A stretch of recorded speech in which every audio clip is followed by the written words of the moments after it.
The Rusty Sword, Vanguard Island. I definitely remember recording this one. I was visiting my dad that afternoon, needed a short game while waiting for him to finish work, so I looked up this, downloaded, finished it, went to my dad's for a couple hours, everything normal, stepped back into my house and suddenly felt terrible with COVID that very second. It both overshadowed the experience of playing the game and ensured I wouldn't forget it. When I start the game I have two islands to choose from. I start with the titular Vanguard Island, the only one in the game at launch. Rusty is also the name of our main character, as he tells his partner Alana that they have almost reached the island containing the Vanguard relic. The game takes inspiration from A Link to the Past and other 16-bit Zelda-likes. I start with a sword and a full 16 hearts and enter the cave right in front of me. The sign in here informs me of the co-op mode. Alana is the second player in co-op mode, so we won't be seeing her in gameplay. Outside, I go west and get beaten up crabs and squids. And flies, they deserve annihilation too. I then head towards the northeastern exit of this screen, taking in just how catchy the Otherworld theme is. There's a broken bridge and an ogre to punish for leaving his crack out. I head all the way west and then cut through the grass to go north. At the end is the cave entrance to the island's dungeon. To start with I have a locked door, so I go west. There are 4 bats in here and I kill them all to make a key appear so I can unlock that door and move north. A freeway path and I go west and west again through a door. Skeletons appear here and I kill them and the bats to open the doors, continuing north. Past the rising and lowering spikes to the next door. There are 2 northern paths here. The western one takes me to a chest containing some money that I won't be getting much use out of. The eastern one takes me to the exit to a room filled with holes in the floor. Doors in the north and south, with me going south. The doors close, I have blobs of slime to kill, and the fire in the corner is spitting at me. The other door takes me back 3 screens, so I go back north and north again. West at the fork to a room covered in spikes with a safe path to a chest containing a key. Back out into the north so I can break through these pots to reach the door going east. This room has a chest with a 3 heart refill inside. Through the door south to a room with 3 statues and a block in the middle. Push the block to open the door and keep moving south. Choice of east or south, I go south. The chest here refills 3 more hearts. Further east to find a locked door, but first I go north and through the door there. I push the western block in the middle to spawn a chest containing the dungeon compass, showing the location of the remaining treasures and the boss on the map on the pause menu. I can see I'm missing 4 more rooms with chests. South to the screen with the locked door and south again. West to find 2 more chests, money and a health refill. West to fill in the map, then east twice and south. That fills in all the rooms connected to the first freeway fork. Now to finally go through that locked door. I first go east for a chest hiding some bombs. Back to the last screen and I just knew this wall here would be bombable. I go through the new hole and then east to a room with 2 open doors and a locked one. I try the eastern door, but that leads to the room before the boss, so the northern door. I have to lift the pot in the northwest corner off the hidden switch to open the doors. The western door leads to a room with fireball torches and spikes where I couldn't figure out what to do. So I try the northern door instead. 4 skeletons to kill to open the door going west. Ghosts are in here, taking 3 hits to kill and having the ability to teleport around the screen. Killing them all spawns a chest with the dungeon boss key inside. Now back to the screen west of where I found the bombs and moving south. East or south, I go south and then east to press a switch that opens a door across this pit. Back to the fork and east and then south to reach that door. I kill 4 skeletons to spawn the chest with the dungeon map. I've already filled almost all of it in myself, so it isn't that helpful now, just 2 rooms left. North to the next room and over the spikes to a chest with another key. Back 2 screens and bomb the southern wall to reach one of the hidden rooms, but I can't find anything to do in either room, so it's back out and all the way north to unlock that last normal door, then back to the boss door to unlock that. It's a big frog that hops around the screen and spits laser bubbles at me. I just have to hit it when it lands. And usually it jumps again right away. It doesn't get to spit a second bubble until I've already hit it enough that it's dead anyway. The boss drops the Vanguard relic and there is the dungeon complete. That was an okay second or third top-down Zelda dungeon. Not much else to say about it. But I did miss some things, so I did a second run through to make sure I found it all. Like the route east from the dungeon entrance that takes me to a house where an old man will sell me a life potion for 20 coins. Despite not being able to afford one here, I can swipe one from the chest next to his bed. They're like bottled fairies, they revive you automatically on death. On the very first screen of the northwest corner is a cave blocked by vines I can cut open. 2 chests in here, some bombs much earlier, and a boomerang. In the room where I found the final key first time, in the opposite corner I can bomb the wall open. It leads to another chest I missed hiding another life potion. Then bombing the wall in the opposite corner leads to the room before the boss. The northern spiked floor room has a bombable wall in the northwest. It leads to a room we've already seen. Then that southern hidden room I didn't find anything in has a bombable wall leading outside to the old man's hut. That's everything as far as I'm aware, and I clear the dungeon again. Before I bought this game, that dungeon was the whole game. but a second was since added in an update. The Sea Cave Island has another short intro cutscene showing Rusty and Alana find the place. As I move west, I discover that I've been able to swim all along. At the western end, I move north to the next screen. There are 4 rocks on this screen, one of them with a crack in it. As far north as I can go, I can cut open a cave and find some bombs in a chest.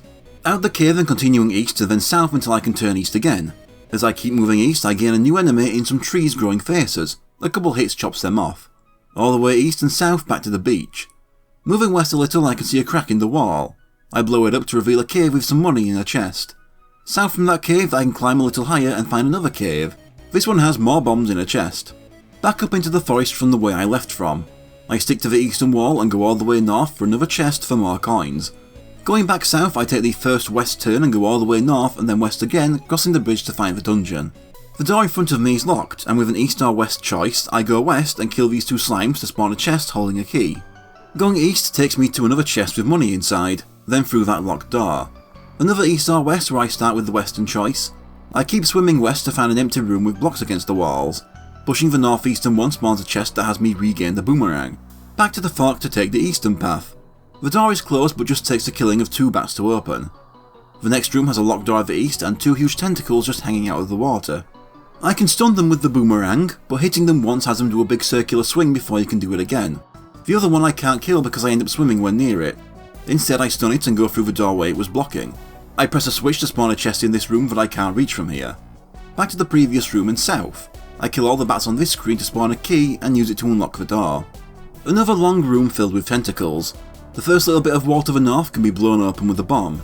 Going through there and taking the western turn lets me reach that chest I spawned, all for a small health refill. Back a screen and through the door to the east.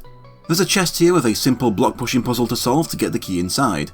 The southern door leads back to the tentacle room. I get my ass kicked moving back to the hole in the wall so that I can take the northern path over the spikes and blow open the western wall. Another chest, this one with a life potion. Back out and I take the western split to go through another doorway. I use my key in here to go north. This lake takes up a few screens. First I swim west and then south. Past the tentacles and south again to a room with narrow floors, 2 tentacles and a locked door. Nothing else in here but taking a lot of damage, so I go back north and keep swimming west and then west again to find the boss door. Back east a screen and then north to this corner with 2 blocks, pushing the northeastern one revealing a chest with a health refill inside. I continue east and then north again, east again to finally fight these trident wielding fishmen. I've passed a few swimming already, but these are my first ones out of water. The door here is shut, but lifting a rock off a switch will open it. Through the door is the chest that gets me the dungeon map. I'm still missing quite a few rooms. Backtracking south and east from the lake to the room with the spiked floor, I go north and cross over more spiked floors to reach a chest with more bombs inside. I go east to more spiked floors and north again. There's a key across a pit, so I use the boomerang to get it. Back south and east again to the next room, then north through the door for a rematch against the Vanguard Island dungeon boss. Take him out to open 2 doors. The one to the north has me push the southern chest on the east wall to spawn a chest with the compass inside, still missing at least 3 chests. The western door takes me to that key I just got in case I didn't have the boomerang. Back to the long horizontal tentacle room, there's a part of the southern wall I can bomb on the western side. In this room, bombing the southern wall between these 2 blocks will take me back outside. I'm at the southwest corner of the beach. Going north takes me back to the screen with the 4 rocks so I can finally bomb that crack.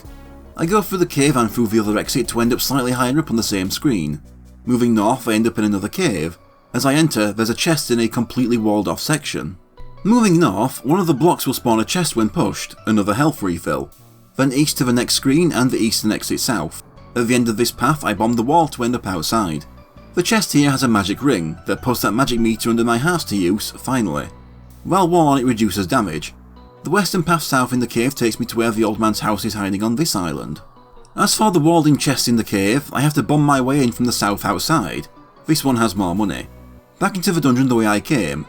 In the room south of my first entrance to the big several screen lake, I bomb the southern wall. It leads me to the chest with the dungeon boss key. From the first screen of that lake, north and west to a screen with 2 tentacles and 4 blocks. Killing them both spawns a chest with another key. 2 screens south from there, I kill both tentacles to spawn another chest with a magic potion inside, automatically refilling my meter when it next gets emptied.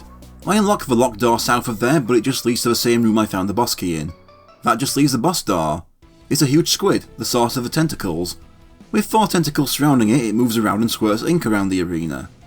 It takes me so long to figure out what to do, I end up using a life potion for the first time.